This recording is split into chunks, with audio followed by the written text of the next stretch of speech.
Chapter 1. Stupid and rich, clever and poor. What can you say about a 25-year-old girl who died?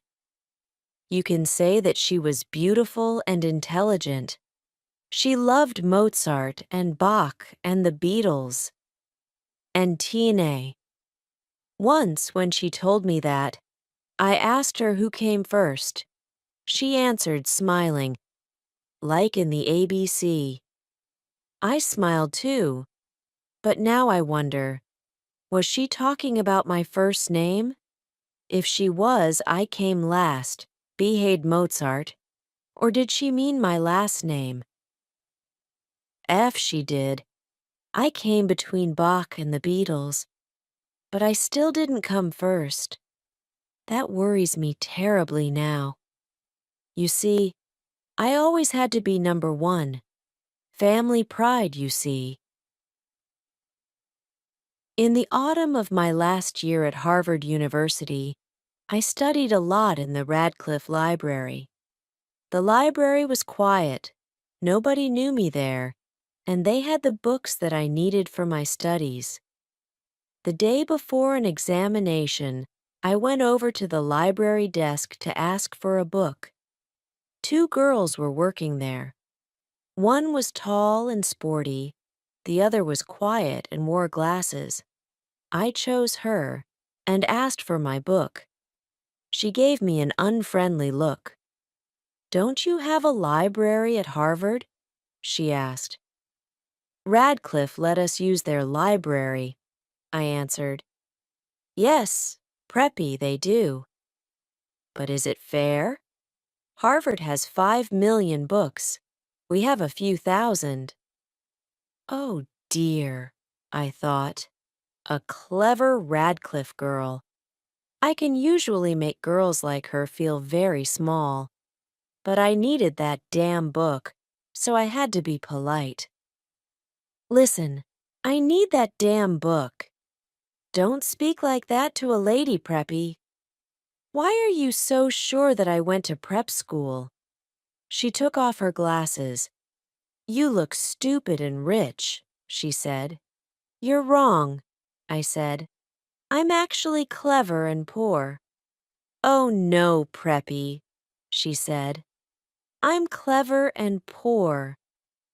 She was looking straight at me. All right, she had pretty brown eyes.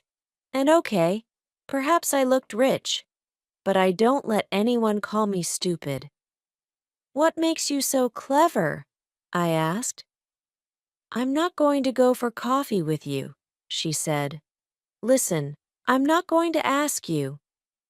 "That," she said, "is what makes you stupid."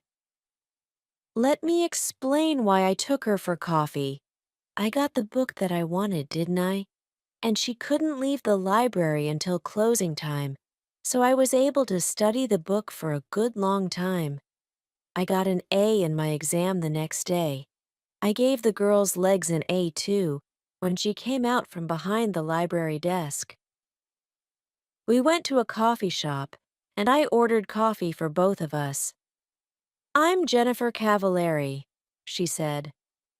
"I'm American, but my family came from Italy. I'm studying music." "My name is Oliver," I said. "Is that your first or your last name?" she asked. "First. My other name is Barrett." "Oh," she said. "Like Elizabeth Barrett, the writer?" "Yes," I said.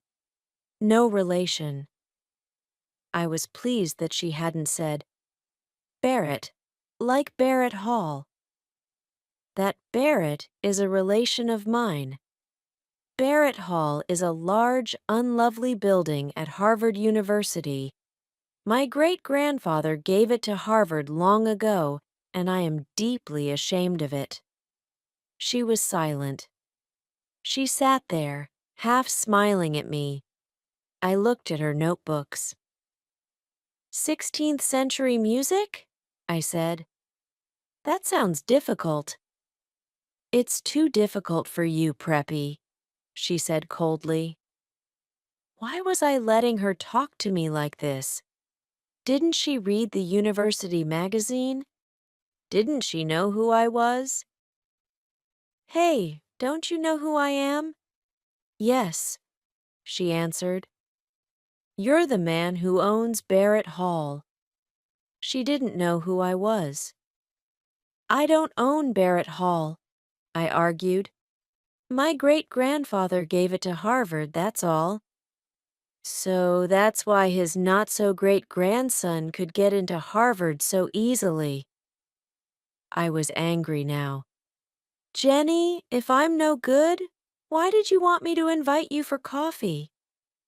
She looked straight into my eyes and smiled. I like your body, she said. Every big winner has to be a good loser, too. Every good Harvard man knows that. But it's better if you can win. And so, as I walked with Jenny to her dormitory, I made my winning move. Listen, Friday night is the Dartmouth hockey match. So I'd like you to come.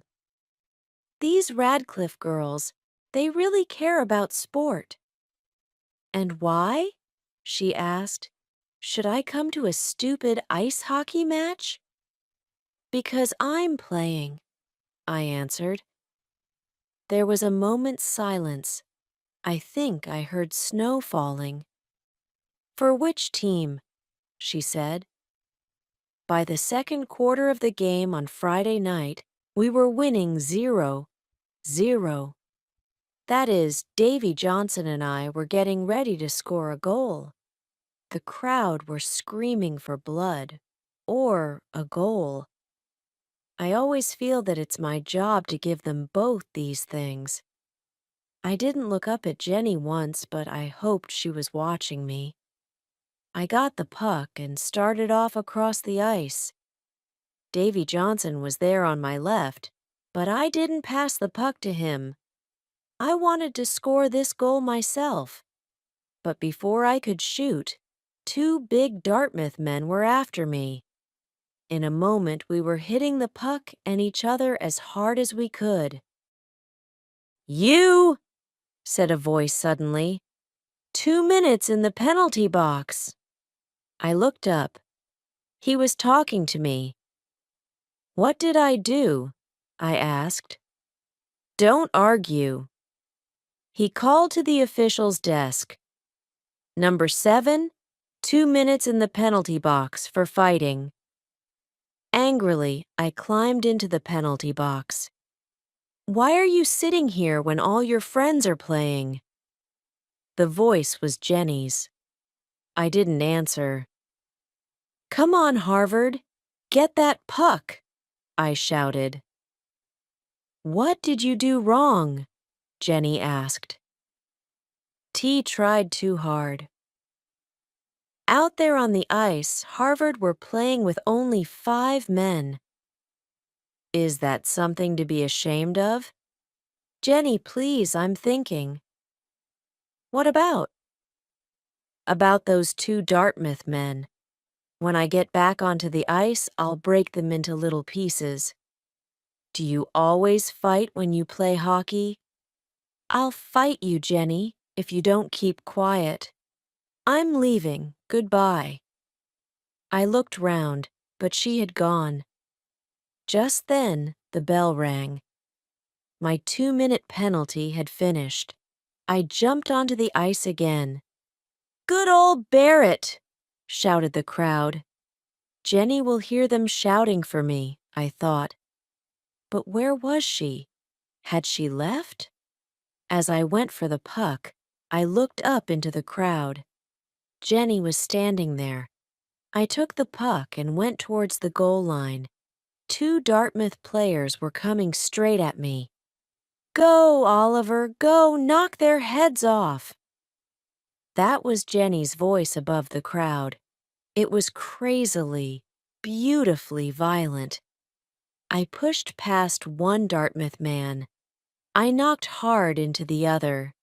Then I passed the puck to Davy Johnson, and he banged it into the Dartmouth goal. The crowd went wild. In a moment, we were all shouting and kissing and banging each other on the back. The crowd were screaming with excitement. After that, we murdered Dartmouth, 7 goals to 0. After the match, I lay in the hot bath and thought with pride about the game. I'd scored 1 goal and helped to score another. Now the water felt wonderful on my tired body. Ah! Suddenly I remembered Jenny. Was she still waiting outside? I hoped so. I jumped out of that bath and dressed as fast as I could. Outside, the cold winter air hit me. I looked round for Jenny. Had she walked back to her dormitory alone? Suddenly, I saw her. "Hey, Preppy, it's cold out here." I was really pleased to see her and gave her a quick kiss. "Did I say you could kiss me?" she said. "Sorry, I was just excited." "I wasn't." It was dark and quiet, out there in the cold. I kissed her again, more slowly. When we reached her dormitory, I did not kiss her goodnight. "Listen, Jenny, perhaps I won't telephone you for a few months." She was silent for a moment. "Why?" she asked at last. "But perhaps I'll telephone you as soon as I get back to my dorm." I turned and began to walk away. "Damn Preppy," I heard her say. I turned again. From 20 feet away, I scored another goal. You see, Jenny, that's the kind of thing you say. And when other people do it to you, you don't like it. I wished I could see the look on her face, but I couldn't look back. My pride wouldn't let me. When I returned to my dorm, Ray Stratton was there. He and I slept in the same room. Ray was playing cards with some of his football-playing friends. "Hello, Ollie," said Ray. "How many goals did you score?" "I scored 1 and I made 1, I answered. "With Cavallari?" "That's none of your business," I replied quickly. "Who's Cavallari?" asked one of the footballers. "Jenny Cavallari, studies music, plays the piano with the music group." "What does she play with Barrett?" Everyone laughed. "Get lost," I said as I entered my room. There I took off my shoes, lay back on my bed, and telephoned Jenny's dormitory. "Hey, Jen," I said softly. "Yes?" "I think I'm in love with you." She was silent for a few moments. Then she answered very softly. "Oliver, you're crazy." I wasn't unhappy or surprised. Chapter 2: Blood and Stone. A few weeks later, I was hurt in the hockey match at Cornell University. My face was badly cut, and the officials gave me the penalty for starting the fight. 5 minutes. I sat quietly in the penalty box while the team manager cleaned the blood off my face. I was ashamed to look out onto the ice, but the shouts of the crowd told me everything.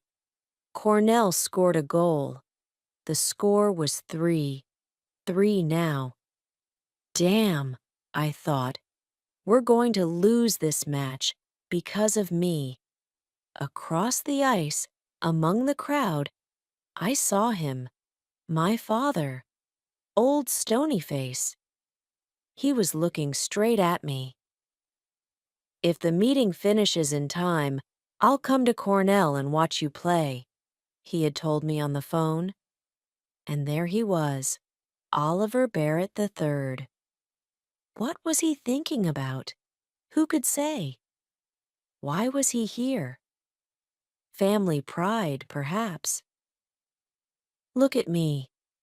I am a very busy, important man, but I have come all the way to Cornell just to watch my son play in a hockey match. We lost 6 goals to 3. After the match, the doctor put 12 stitches in my face. When I got to the changing room, it was empty. They don't want to talk to me, I thought. I lost that match. I felt very ashamed as I walked out into the winter night. "Come and have dinner, son," said a voice. It was old Stony Face. At dinner, we had one of our non-conversations. We spoke to each other, but didn't actually say anything. These non-conversations always started with, "How have you been, son?" and ended with, "Is there anything I can do for you?" "How have you been, son?" my father began. "Fine, sir." "Does your face hurt?" "No, sir." It hurt terribly. Next, old Stonyface talked about playing the game. "All right, son. You lost the match. How clever of you to notice, father. But after all, in sport, the important thing is the playing, not the winning." Wonderful, I thought. Father was chosen for the Olympic Games, and now he says winning is not important. I just looked down at my plate and said, "Yes, sir," at the right times. Our non-conversation continued. After playing the game, he discussed my plans. "Tell me, Oliver, has the law school accepted you yet?" "Not yet, sir." "Would you like me to telephone them?" "No," I said at once. "I want to get a letter like other people, sir, please." "Yes, of course. Fine. After all, they're sure to accept you." Why? I thought. Because I'm clever and successful? Or because I'm the son of Oliver Barrett III? The meal was as uninteresting as the conversation. At last, my father spoke again. "There's always the Peace Corps," he said suddenly. "I think the Peace Corps is a fine thing, don't you?" "Oh, yes, sir," I said politely. I knew nothing about the Peace Corps. "What do your friends at Harvard think about the Peace Corps?" he asked. "Do they feel that the Peace Corps is important in our world today?" "Yes, sir," I said politely, just to please him. After dinner, I walked with him to his car. "Is there anything I can do for you, son?" he asked. "No, thank you, sir. Good night, sir." Our non-conversation was finished. He drove away. Yes, of course there are planes, but Oliver Barrett III chose to drive. My father likes to drive, fast, and at that time of night, in an Aston Martin DBS, you can go very fast indeed. I went to telephone Jenny. That was the only good part of the evening. I told her about the fight. She enjoyed that. Her musical friends never got into fights. "I hope you hit the man who hit you," she said. "Oh, yes." "Good. I'm sorry I couldn't be there to watch you. Perhaps you'll hit somebody in the Yale match?" I smiled. Jenny really made me feel better. Back at Harvard the next day, I called at her dorm. Jenny was talking to someone on the telephone in the hall. "Yes, of course. Oh, yes, Phil. I love you too. Love and kisses. Goodbye." Who was she talking to? I had only been away 48 hours, and she had found a new boyfriend. Jenny did not seem ashamed. She kissed me lightly on the unhurt side of my face. "Hey, you look terrible." 12 stitches, Jen. Does the other man look worse than you? Much worse. I always make the other man look worse. We walked to my MG sports car. Who's Phil? I asked as carelessly as I could. My father. I could not believe that. You call your father Phil? That's his name. What do you call your father? Sir. He must be really proud of you. You're a big hockey star, and you're always successful in your exams. You don't know anything, Jenny. He was good at exams and sport, too. He was in the Olympic Games. My God, did he win? No. Actually, old Stonyface was 6th, which makes me feel a little better. Jenny was silent for a moment. Why do you hate him so much? She asked at last. I'm Oliver Barrett IV, I answered. All Barretts have to be successful, and that means I have to be good at everything, all the time. I hate it. Oh, I'm sure you do, laughed Jenny. You hate doing well in your exams. You hate being a hockey star. But he expects it, I said. If I'm successful, he isn't excited or surprised. He was a big success, and he expects me to be the same. I told her about our meal and our non-conversation after the Cornell match, but she didn't understand at all. You say your father is a busy man, she said, but he found time to go all the way to Cornell to watch you play. How can you say these terrible things about him when he drove all that way just to watch your hockey match? He loves you, Oliver. Can't you understand? Forget it, Jenny, I said. She was silent for a moment. I'm pleased you have problems with your father, she said at last. That means you aren't perfect. Oh, you mean you are perfect? Of course not, Preppy. That's why I go out with you.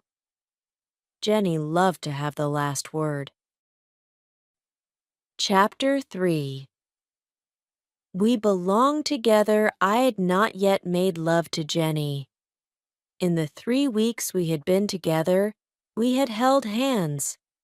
Sometimes we had kissed, but that was all. Usually I moved much faster. Ask the other girls that I'd been out with. But Jenny was special. I felt different about her, and I didn't know what to say to her. You're going to fail your exams, Oliver. We were studying in my room one Sunday afternoon.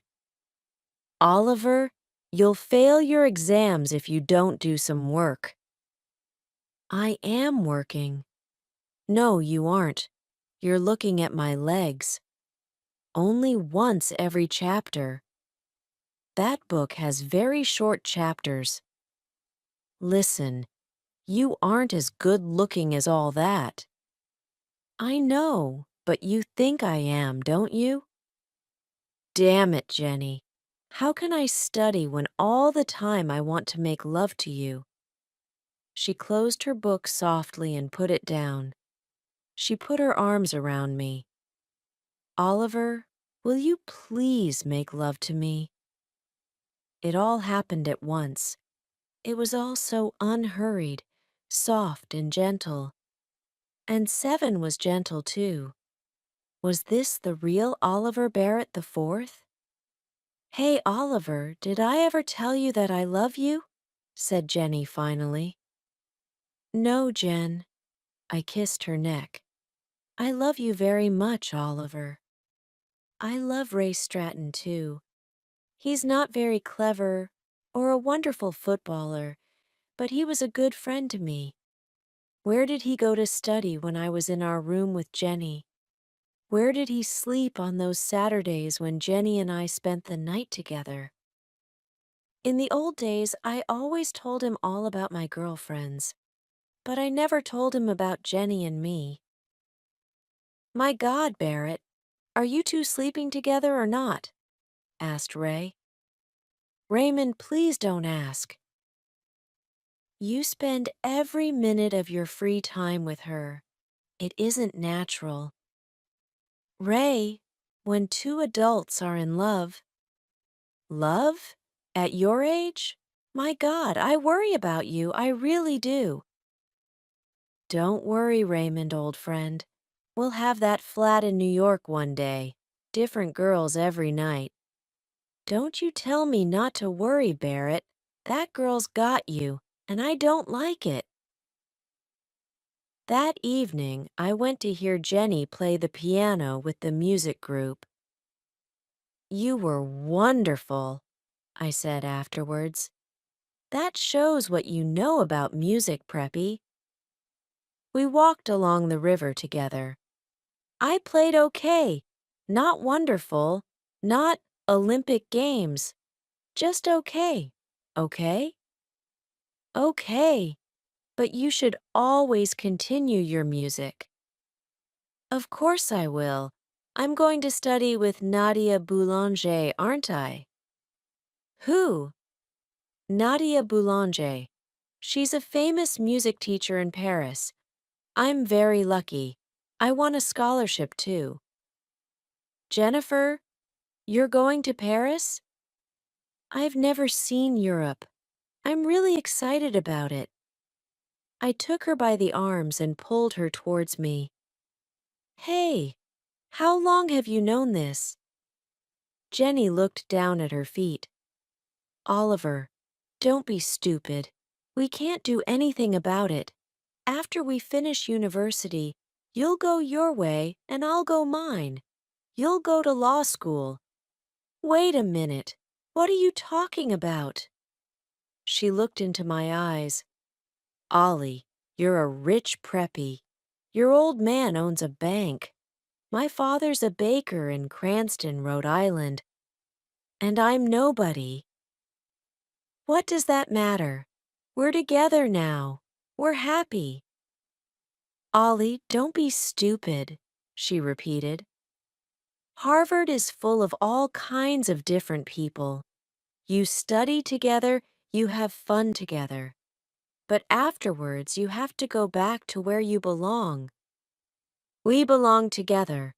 Don't leave me, Jenny, please. What about my scholarship? What about Paris? What about our marriage? Who said anything about marriage? Said Jenny in surprise. Me. I'm saying it now. Why? I looked straight into her eyes. Because, I said. Oh, said Jenny. That's a very good reason. She took my arm and we walked along the river. There was nothing more to say, really. The next Sunday, we drove to visit my parents in Ipswich, Massachusetts. Jenny said it was the right thing to do, and of course there was also the fact that Oliver III paid for my studies at Harvard. Oh my God, Jenny said when we drove up to the house. T didn't expect this. It's like a damn palace. Please, Jen. Everything will be fine. For a nice all-American girl of good family, perhaps. Not for Jennifer Cavallari, baker's daughter, from Cranston, Rhode Island. Florence opened the door. She has worked for the Barrett family for many years. She told us that my parents were waiting in the library. We followed her past a long line of pictures of famous Barretts and a glass case full of silver and gold cups. They look just like real silver and gold, said Jenny. They don't give cups like those at the Cranston Sports Club. They are real silver and gold, I answered. My God, are they yours? No, my father's.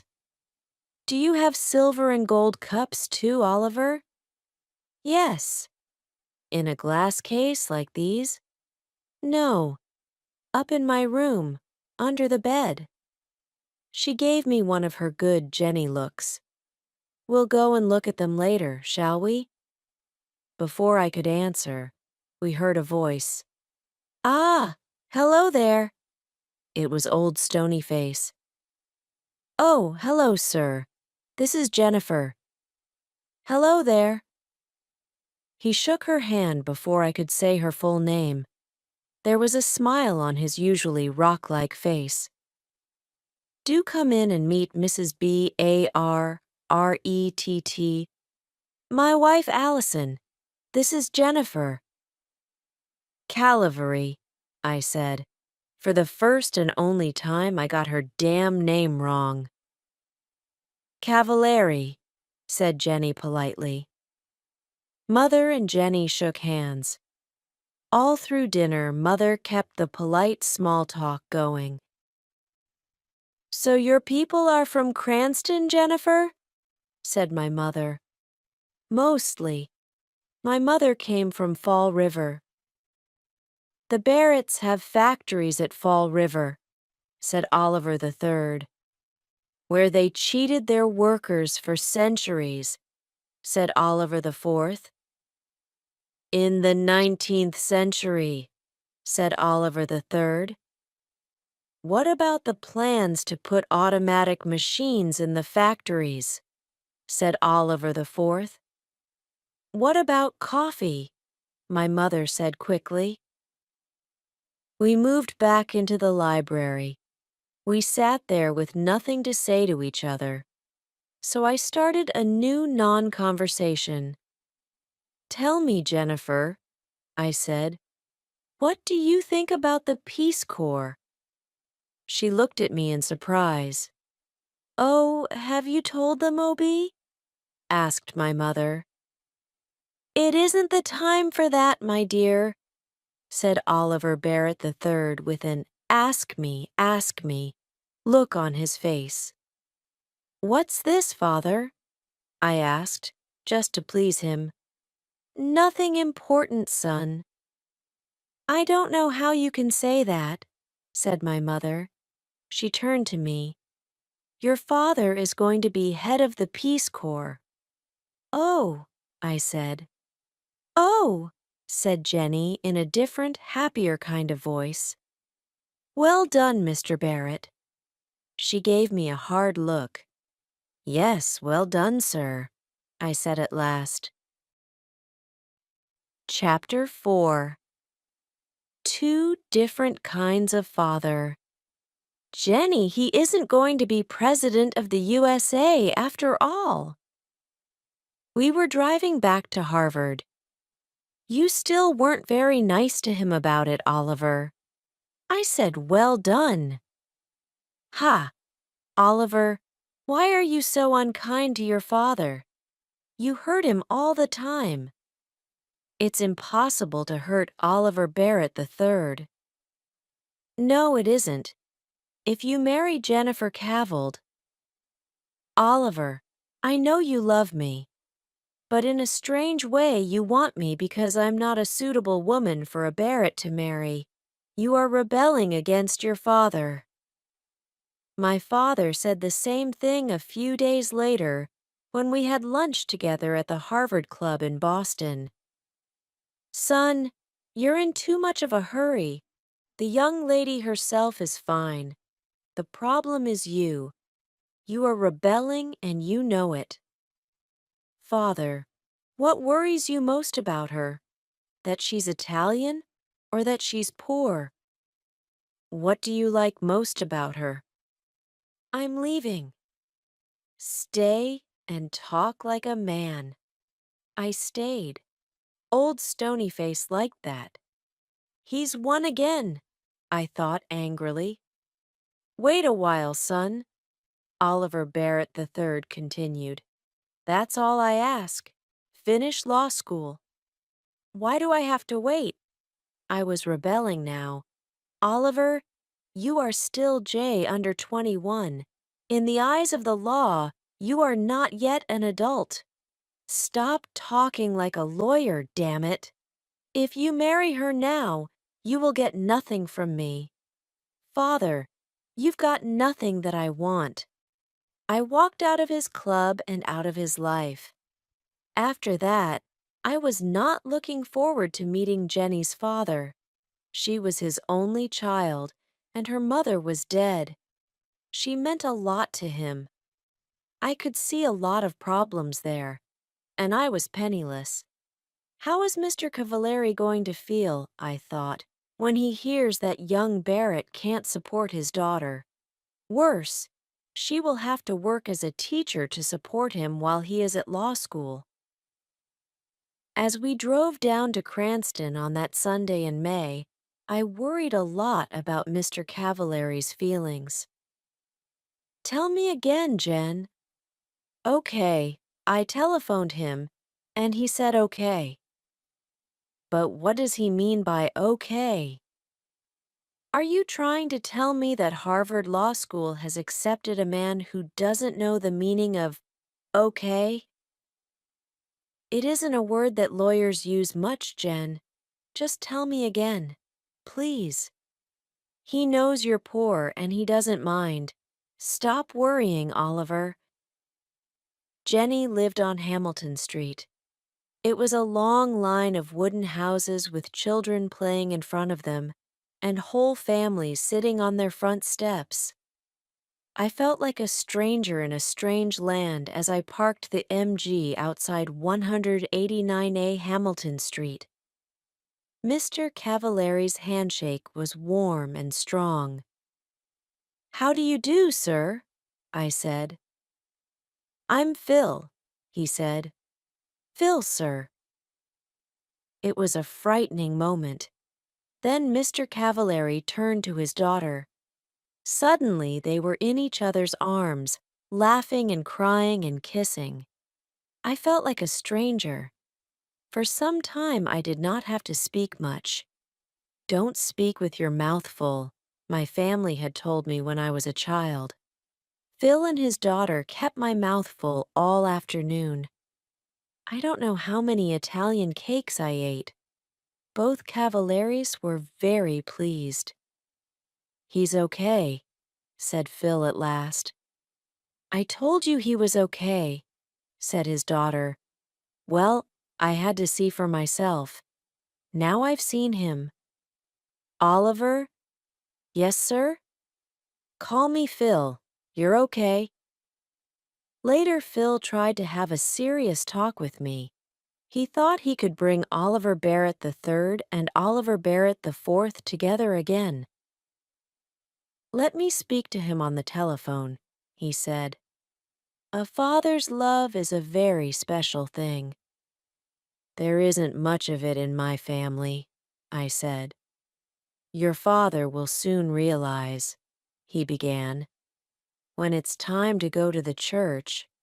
"Phil," said Jenny gently, "we don't want to be married in church." He looked surprised, then unhappy, but he spoke bravely. "It's your wedding, children. You choose. It's okay by me." My next meeting was with the head of Harvard Law School. "I'll need a scholarship for next year, sir," I said politely. "A scholarship? I don't understand."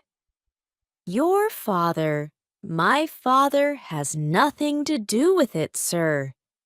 We've had a disagreement, and he isn't supporting me anymore." The head took off his glasses, then put them on again. I continued. "That's why I've come here to see you, sir. I'm getting married next month. We're both going to work during the summer. Then Jenny will support us by teaching. But her teaching won't pay enough to send me to law school. Sir, I need a scholarship. I have no money in the bank." "Mr. Barrett, our scholarships are for poor people, and it's too late to ask for one. I do not wish to enter into a family disagreement, but I think you should go and talk to your father again." "Oh, no," I said angrily. "I am not, repeat not, going back to my father to ask for money." When Jenny graduated from university that summer, all her relations came from Cranston to watch. We didn't tell them about our marriage plans because we wanted a quiet wedding and didn't want to hurt their feelings. I graduated from Harvard the next day. Was Oliver the Third there in the university hall? I don't know. I didn't look for old Stonyface in the crowd. I gave my parents tickets to Jenny and Phil, but as an old Harvard man, my father could sit with the class of 26. But why should he want to? I mean, weren't the banks open that day? The wedding was on the next Sunday. It was very quiet and very beautiful. Phil was there, of course, and my friend Ray Stratton. Jenny and I spoke about our love for each other and promised to stay together until death. Ray gave me the ring, and soon Oliver Barrett IV and Jennifer Cavallari were man and wife. We had a small party afterwards, just the four of us. Thee and Ray and Phil went home, and Jenny and I were alone together. "Jenny, we're really married." "Yes. Now I can be as terrible to you as I like." Chapter 5. The First 3 Years. For 3 years, we had to make every dollar do the work of two. All through the summer holidays, we worked at the boat club in Dennisport. It was hard work, but we were never too tired to be kind to each other. I say kind because there are no words to describe our love and happiness together. After the summer, we found a cheap flat near the university. It was on the top floor of an old house and was actually very expensive. But what could we do? There weren't many flats around. "Hey, Preppy," said Jenny when we arrived there. "Are you my husband, or aren't you?" "Of course I'm your husband." "Show me then." My God, I thought, in the street?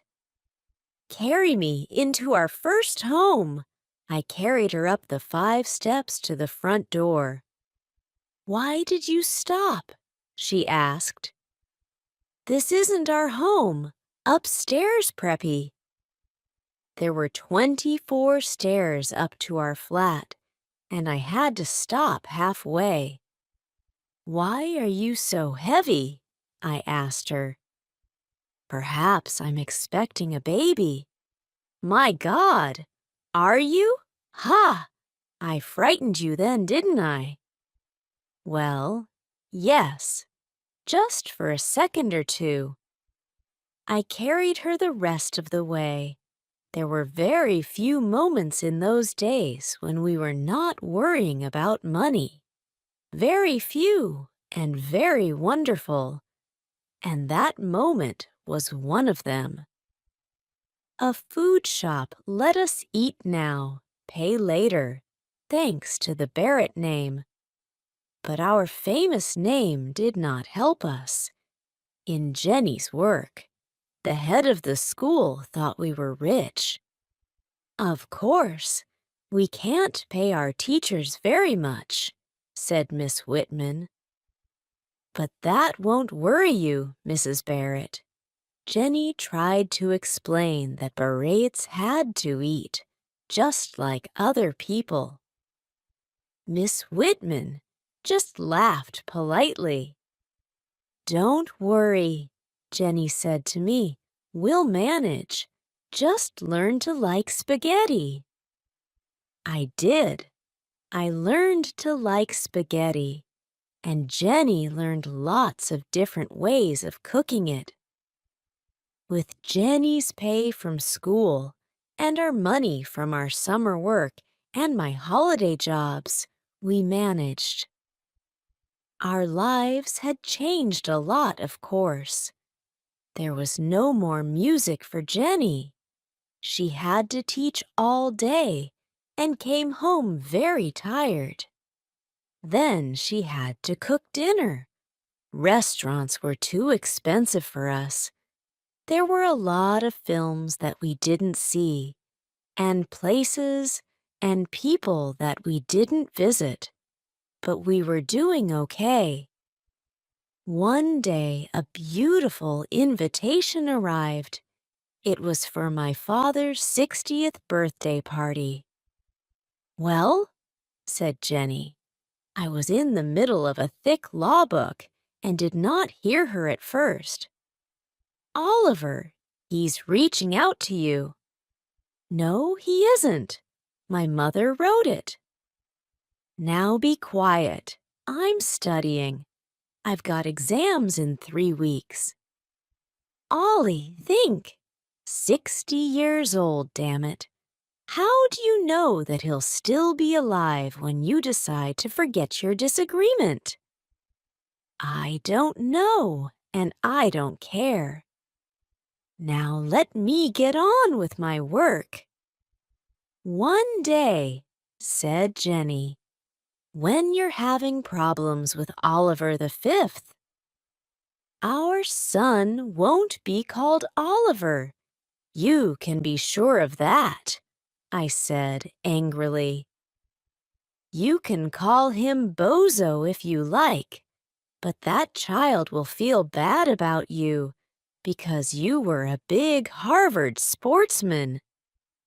And by the time he goes to university, you'll probably be a big, important lawyer. She continued, Oliver, your father loves you in the same way as you will love Bozo. But you Barretts are so full of pride. You'll go through life thinking that you hate each other. Now, what about that invitation? Write them a nice letter of refusal. Oliver, I can't hurt your father like THAT. What's their telephone number? I told her, and was at once deep in my law book again. I tried not to listen to her talking on the telephone, but she was in the same room after all. Suddenly I thought, how long does it take to say no? Ollie. Jenny had her hand over the telephone mouthpiece. Ollie, do we have to say no? Yes, we do. And hurry up, damn it.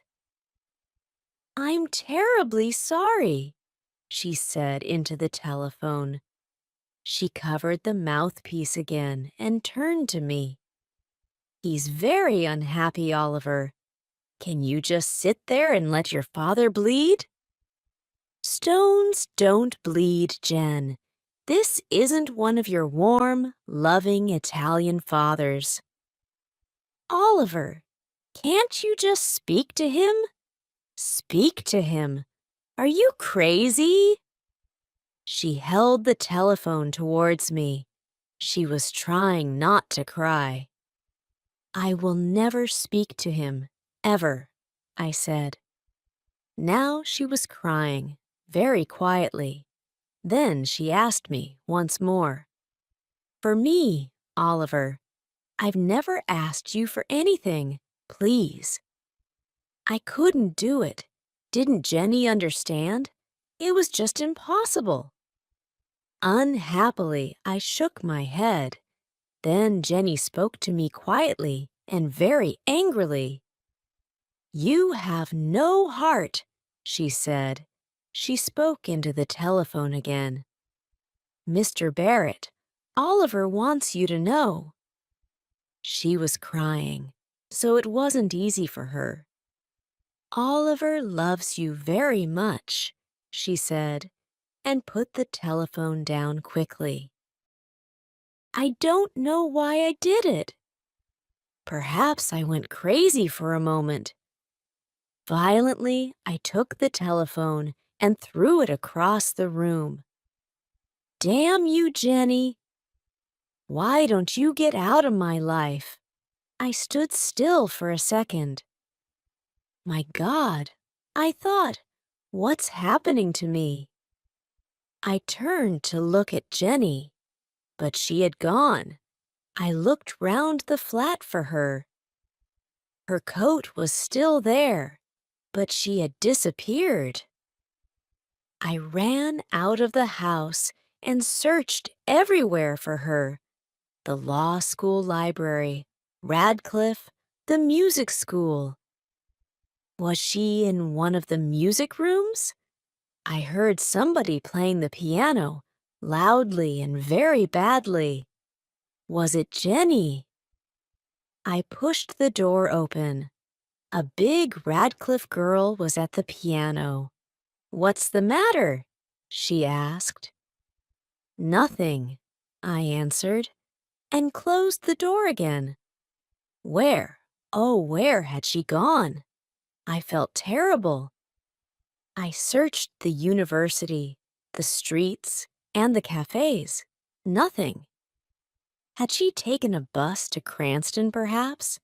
At midnight, I found a telephone box and called Phil. "Hello?" he said sleepily. "What's the matter? Is Jenny ill?" My God, I thought, she isn't there. "She's fine, Phil. I just called to say hello." "You should call more often, damn it," he said. "Is Cranston so far away that you can't come down on a Sunday afternoon?" "We'll come, some Sunday, Phil, I promise." "Don't give me that. Some Sunday indeed. This Sunday, Oliver." "Yes, sir, this Sunday." "And next time you telephone, I'll pay, damn it. Okay?" He put down the telephone. I stood there and wondered what to do. At last, I went back to the flat. Jenny was sitting on the top step. I was too tired to cry, too glad to speak. "I forgot my key," said Jenny. I stood there on the bottom step. I was afraid to ask how long she had been there. I only knew that I had hurt her terribly. "Jenny, I'm sorry." "Stop," she said. Then she added, "Love means you never have to say you're sorry." We walked up to our flat. As we undressed, she looked lovingly at me. "I meant what I said, Oliver." And that was all. Chapter 6. Money can't buy everything. When the letter came from the law school, it changed our lives. I came third in the final examinations, and suddenly, everyone wanted to offer me jobs. It was a wonderful time. Think of it, an American boy with a famous name, third in his examinations, and a Harvard hockey player, too. Crowds of people were fighting to get my name and number on their company writing paper. At last, I accepted a job with Jonas and Marsh in New York. I was the highest paid graduate of my year, too. After 3 years of spaghetti and looking twice at every dollar, it felt wonderful. We moved to a beautiful flat in New York.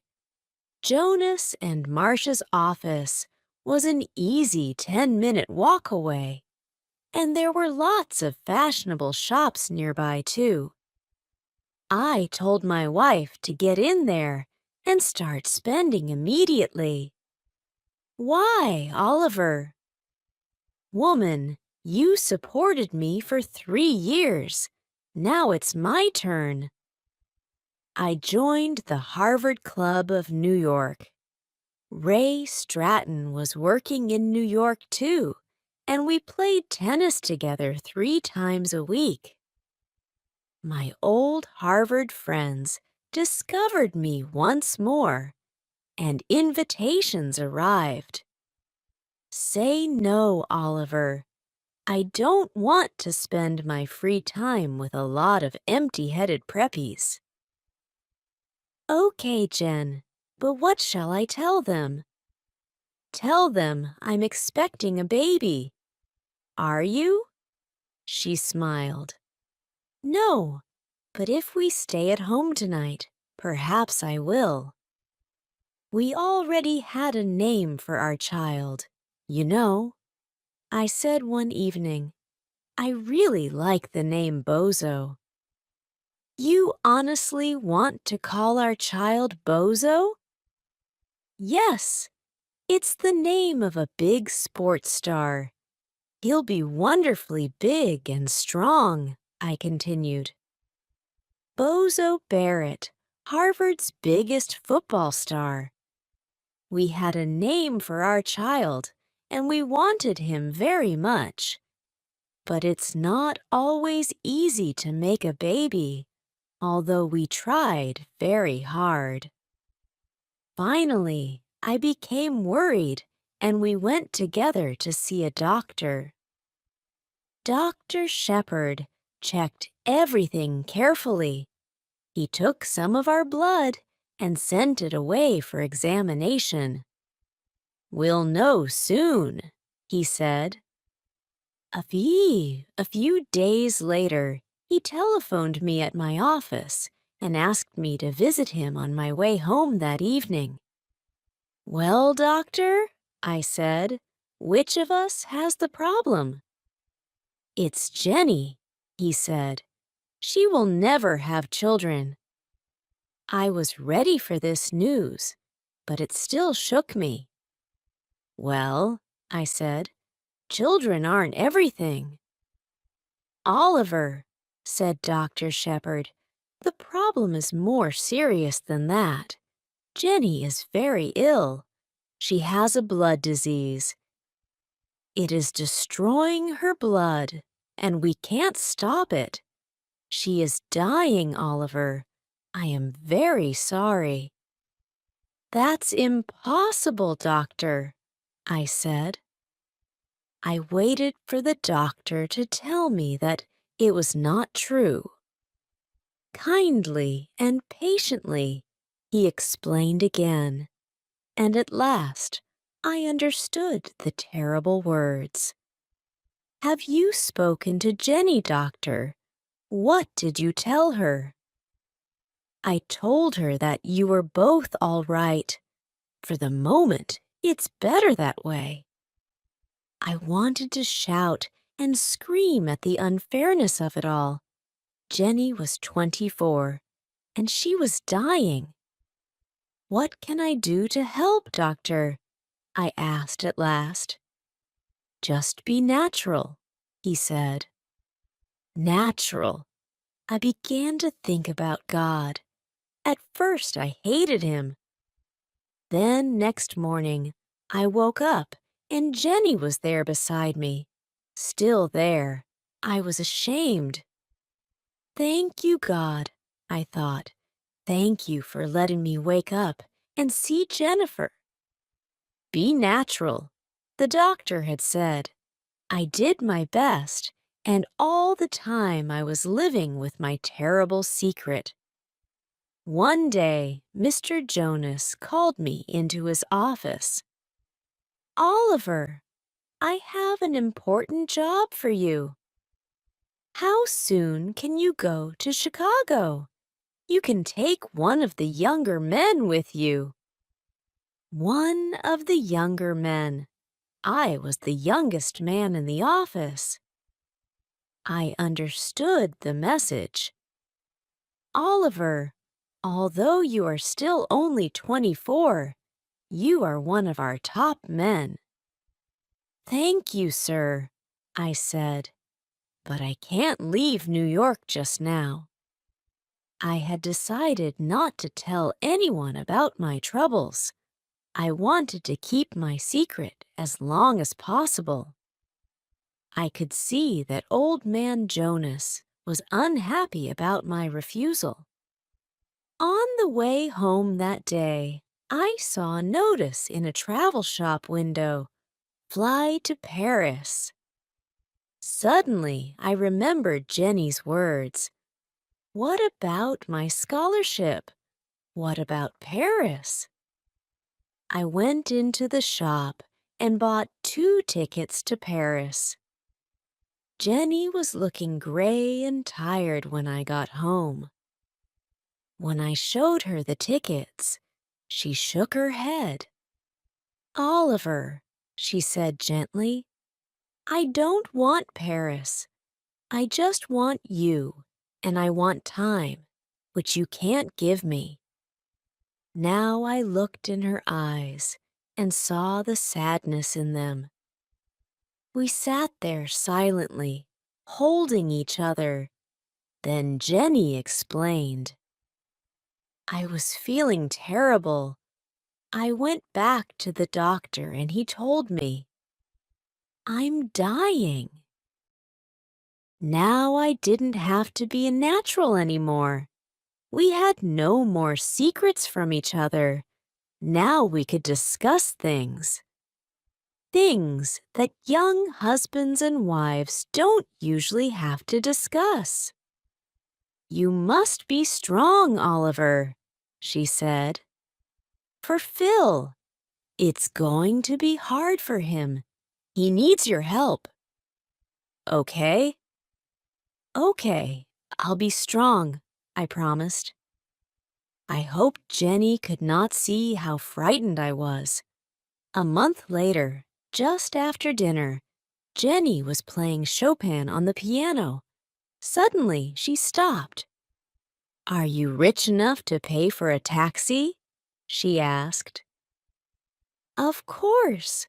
Where do you want to go?" "To the hospital." In the next few busy, worried moments, while I hurriedly packed a bag, I realized, this is it, I thought. Jenny is going to walk out of this flat and never come back. I wondered what she was thinking. She sat there, looking straight in front of her. "Hey," I said, "is there anything special that you want to take with you?" "No," she said. Then she thought again. "Yes, you." The taxi driver thought Jenny was expecting a baby. "Is this your first?" he asked. I was holding Jenny in my arms, and I felt ready to explode. "Please, Ollie," Jenny said to me softly. "He's trying to be nice to us." "Yes," I told the driver. "It's our first, and my wife isn't feeling very well. So can you hurry, please?" He got us to the hospital in 10 minutes. "Good luck," he called as he drove away. Jenny thanked him. She was having trouble walking. I wanted to carry her, but she said clearly, "Not this time, Preppy." So we walked. "Have you got health insurance?" they asked us in the hospital. No. We had never thought about buying insurance. We were too busy buying furniture and kitchen things. Of course, the doctors knew about Jenny, and they were expecting us. "Listen," I told them, "do your best for Jenny.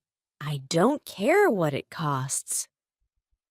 I want her to have the best, please. I've got the money. Chapter 7. Strong men don't cry. I jumped into my MG and drove through the night to Boston. I changed my shirt in the car before I entered the offices on State Street. It was only 8 o'clock in the morning, but several important-looking people were waiting to see Oliver Barrett III. His secretary recognized me and spoke my name into the telephone. My father did not say, "Show him in." Instead, the door opened and he came out to meet me. "Oliver," he said. His hair was a little grayer and his face had lost some of its color. "Come in, son," he said. I walked into his office and sat down opposite him. For a moment, we looked at each other. Then he looked away, and so did I. I looked at the things on his desk, the scissors, the pen holder, the letter opener, the photos of my mother and me. "How have you been, son?"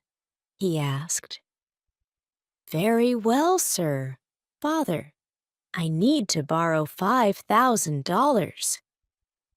He looked hard at me. "May I know the reason?" he said at last. "I can't tell you, Father. Just lend me the money, please."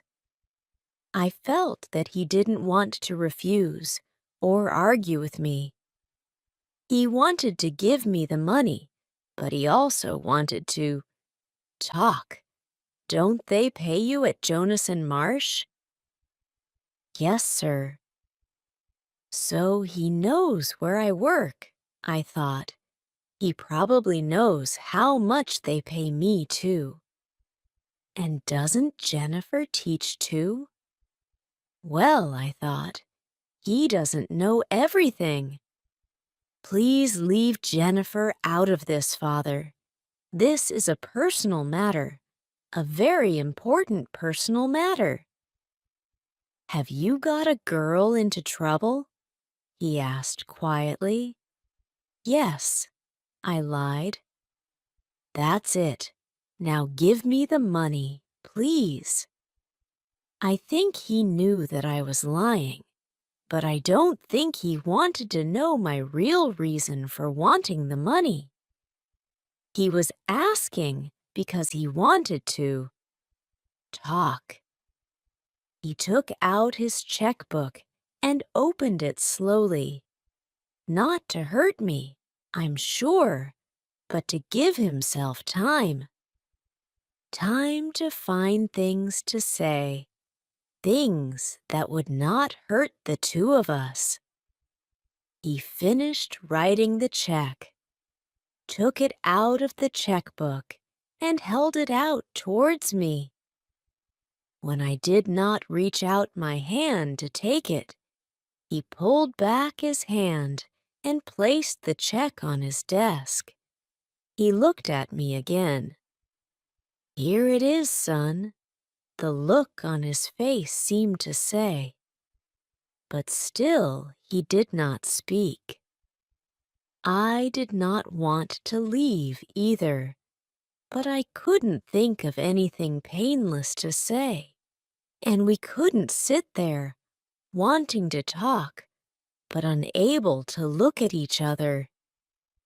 I picked up the check and put it carefully into my shirt pocket.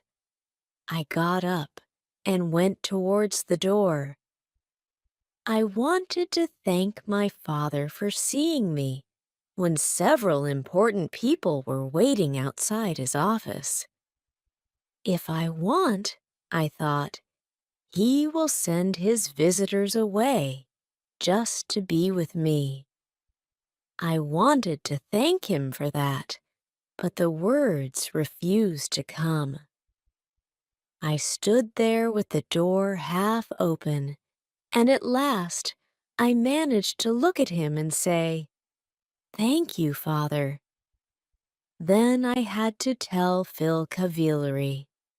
He did not cry or say anything. He quietly closed his house in Cranston and came to live in our flat. We all have ways of living with our troubles. Some people drink too much. Phil cleaned the flat again and again. Perhaps he thought Jenny would come home again. Poor Phil. Next, I telephoned Old Man Jonas. I told him why I could not come into the office. I kept the conversation short because I knew he was unhappy. He wanted to say things to me, but could not find the words. I knew all about that. Phil and I lived for hospital visiting hours. The rest of life, eating and sleeping, or not sleeping, meant nothing to us. One day, in the flat, I heard Phil saying, very quietly, "I can't take this much longer." I did not answer him. I just thought to myself, I can take it. Dear God, I can take it as long as you want, because Jenny is Jenny. That evening, she sent me out of her room. She wanted to speak to her father, man to man. "But don't go too far away," she added. I went to sit outside. Then Phil appeared. "She wants to see you now," he said. "Close the door," Jenny ordered. I went to sit by her bed. I always liked to sit beside her and look at her face, because it had her eyes shining in it. "It doesn't hurt, Ollie, really," she said. "It's like falling off a high building very slowly, you know?" Something moved deep inside me. I am not going to cry, I said to myself. I'm strong, okay? And strong men don't cry. But if I'm not going to cry, then I can't open my mouth. "Hmm?" I said. "No, you don't know, Preppy," she said. "You've never fallen off a high building in your life."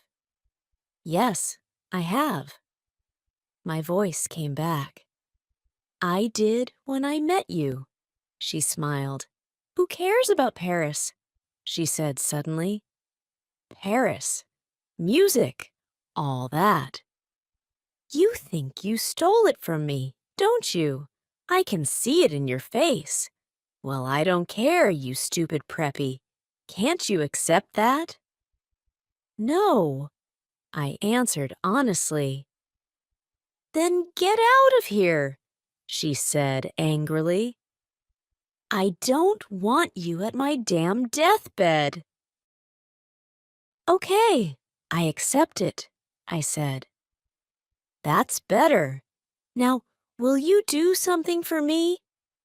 From somewhere inside me came this sudden, violent need to cry, but I was strong. I was not going to cry. I said again. "Will you please hold me, Oliver?" I put my hand on her arm. Oh, God, she was so thin, and held it. "No, Oliver," she said, "really hold me. Put your arms round me." Very, very carefully, I got onto the bed and put my arms round her. "Thanks, Ollie." Those were her last words. Phil Cavilled was waiting outside. "Phil?" I said softly. He looked up, and I think he already knew. I walked over and put my hand on his arm. "I won't cry," he said quietly. "I'm going to be strong for you. I promised Jenny. He touched my hand very gently, but I had to be alone, to feel the night air, to take a walk, perhaps. Downstairs, the entrance hall of the hospital was very calm and quiet. The only noise was the sound of my footsteps on the hard floor. Oliver. It was my father. Except for the woman at the desk, we were all alone there. I could not speak to him. I went straight towards the door, but in a moment he was out there, standing beside me. "Oliver," he said, "why didn't you tell me?" It was very cold. That was good, because I wanted to feel something. My father continued to speak to me while I stood still and felt the cold wind on my face. "I heard this evening. I jumped into the car at once. I was not wearing a coat. The cold was starting to make me ache." "Good, good." "Oliver," said my father, "I want to help." "Jenny's dead," I told him. "I'm sorry," he said very softly. I don't know why I did it, but I repeated Jenny's words from long ago. Love means you never have to say you're sorry. Then I did something which I had never done in front of him before. My father put his arms round me, and I cried.